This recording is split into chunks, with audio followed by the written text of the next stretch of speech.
دانت سفید کرنے کا طریقہ بتا دیجیے گھر میں کیسے آپ دانت اپنے سفید کر سکتے ہیں. آپ یہ دیکھیں کہ چونکہ اللہ نے انسان کو خوبصورت پیدا کیا، ہر انسان چاہتا ہے وہ جب اسمائل کرے تو گلیٹر ہوں، لائٹیں چمکیں.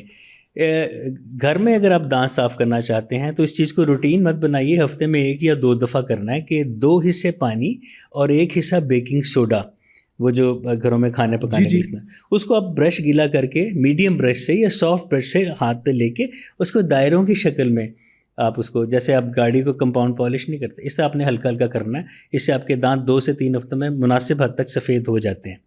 اور کبھی بھی آپ کو مشورہ دوں کہ آن لائن جو آپ کو چیزیں مل رہی ہیں، جو بلیچنگ پروڈکٹس مل رہی ہیں، ان کو استعمال نہ کیجیے، کیونکہ ان کے اندر ہارمفل افیکٹ ہو سکتے ہیں. ہمیں نہیں پتہ اس کی کمپوزیشن کیا ہے. جیسا کہ آج کل ایک ٹوتھ پاؤڈر کو بڑا پبلسائز کیا جا رہا ہے، ہم نے اس کو دیکھا، اس میں تو رگڑ والے مادے ہیں جو کہ دانت تو سفید کر دیتے ہیں، لیکن جو دانتوں کی پہلی حفاظتی تہ جس کو انیمل کہتے ہیں، جو کہ ٹھنڈے گرم سے بچاتا ہے، وہ بھی اڑ جاتا ہے. تو بیکنگ سوڈا کے ساتھ کریں.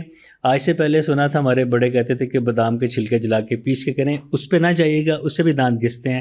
کوئلے کو جو پیس کے کرتے ہیں اس سے بھی دانت گھستے ہیں. تو بیکنگ سوڈا ایک انتہائی سیف ریمیڈی ہے، لیکن اس کو بھی کثرت نہیں کرنی، ہفتے میں 1 دفعہ یا 2 دفعہ، جیسے ویکینڈ پہ آپ رکھ لیں، اس کے بعد اپنا اور پھر یہ کرتے جائیں آپ یا اس کو بھی کہیں جا کے روک دیں؟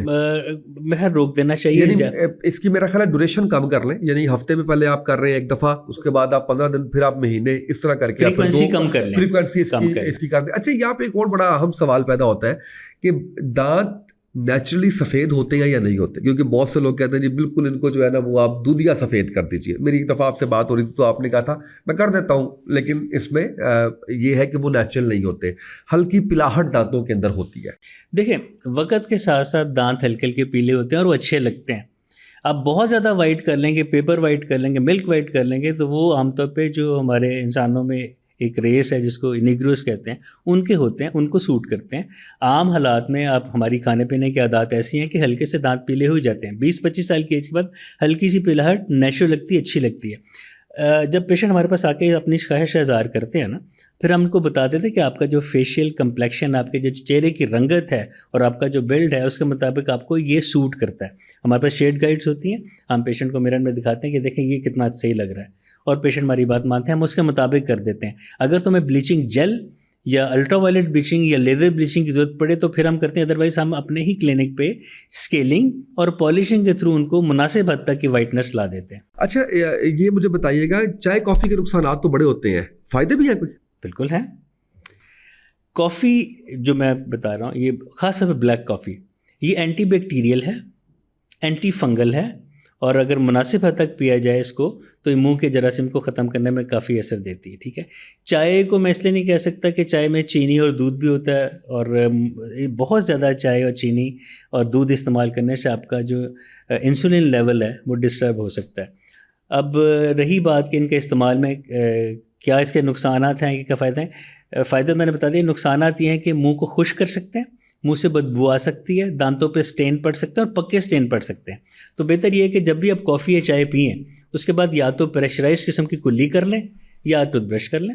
بالکل صحیح ہے. اچھا، جو آپ منہ خشک ہونے کا بتا رہے تھے، اس کے لیے بھی یہی ہے کہ آپ پانی بار بار پئیں؟ پانی بار بار پئیں. دیکھیں، ہمارے منہ میں یہاں اور یہاں پہ تھوک پیدا کرنے والے غدود ہوتے ہیں جو کہ مسلسل تھوک پیدا کرتے ہیں. اب تھوک پیدا جب کرنا کم ہو جائیں تو ڈی ہائیڈریشن کا سائن ہے. پانی زیادہ پئیں تاکہ تھوک بھی بنے اور آپ کا منہ گیلا بھی رہے، اور آپ جو بیڈ بیکٹیریا کے ٹاکسنز ہیں اس سے بھی محفوظ رہیں اور مسوڑ اور دانتوں کی بیماریوں سے بھی محفوظ رہیں. یہ بتائیے گا مجھے کہ بچوں کے جب دودھ کے دانت ٹوٹتے ہیں تو اکثر مائیں ان کو کہتی ہیں کہ اپنے دانتوں پہ آپ نے زبان نہیں لگانی ورنہ آپ کے دانت ٹیڑھے ہو. اچھا، وہ مزہ بڑا آ رہا ہوتا ہے، مجھے ابھی تک یاد ہے، تو وہ ہلکا سا چیک بھی کر لیتے ہوتے تھے کہ دیکھیے اس میں یہ ایک مت ہے یا واقعی اس میں کوئی حقیقت ہے، اور ٹیڑھے دانت ہونے کی وجوہات کیا ہوتی ہیں، اور ہم گھر میں اس کے لیے کیا احتیاطی تدابیر اختیار کر سکتے ہیں کہ ہمارے دانت ٹیڑھے نہ ہوں؟ دیکھیں، بڑوں کی باتوں میں حکمت ہوتی ہے، ان کو نہ کوئی ان کا آبزرویشن ہوتی ہے، لیکن ہر بات صحیح بھی نہیں ہوتی. جہاں تک یہ بات ہے کہ جب دودھ کے دانت گرنے کے بعد پکے دانت آ جائیں تو آپ زبان سے پریشر دیں، اس میں کسی حد تک سچائی اس لیے کہ جو بچوں کی جاب ہو نا نسبتاً سافٹ ہوتی ہے، اس کو پریشر دیں گے تو دانت آگے پیچھے ہو سکتے ہیں. بالکل اسی طرح جب ہم ٹیڑھے دانتوں کو تار یا بریسز یا لگا کے پیچھے کرتے ہیں تو وہ زبان لگانے سے دانت آگے بھی آ سکتے ہیں، لیکن کسی حد تک. ویسے یہ زیادہ میتھی ہے.